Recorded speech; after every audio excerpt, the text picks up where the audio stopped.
See, I'm gonna use my story as an example. The concept of good prince, bad king. Now, that's pretty common, right? Like if you read a lot of medieval kingdom type of stories, it's a lot of good prince, bad king. Like prince get kicked out of kingdom or things like that, and he has to like come back and save the kingdom or whatever. That's pretty common. Let's be honest. That's pretty common. What I did, right, is kind of flipped it. I flipped it in a way. So it's funny because originally I had it as good prince, bad king, but I was like, man, there's so many of those. Let me just flip the script. So I made it where it's like bad prince, good king. My prince is entitled. People don't really like him as much. They think he's like full of himself and he thinks he's special just because he's the prince and he's the future king. Like no matter what, he's gonna be king of the castle.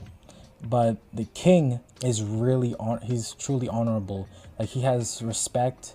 People love him. He's for the people. And the conflict I have is since I flipped it, the conflict is not about saving the kingdom, it's about preventing the kingdom from falling down. Because right now the kingdom is in its golden age, but because of the council, they see how the prince is acting, and they could tell that this could potentially cause problems in the future.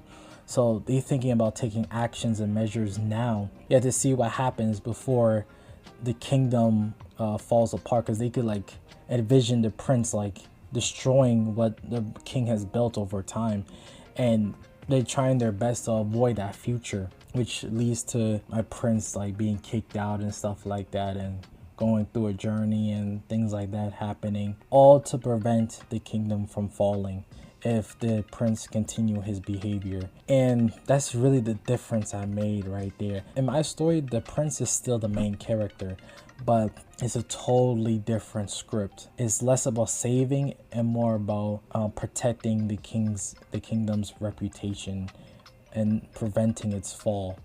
So yeah, that's how I like to do it.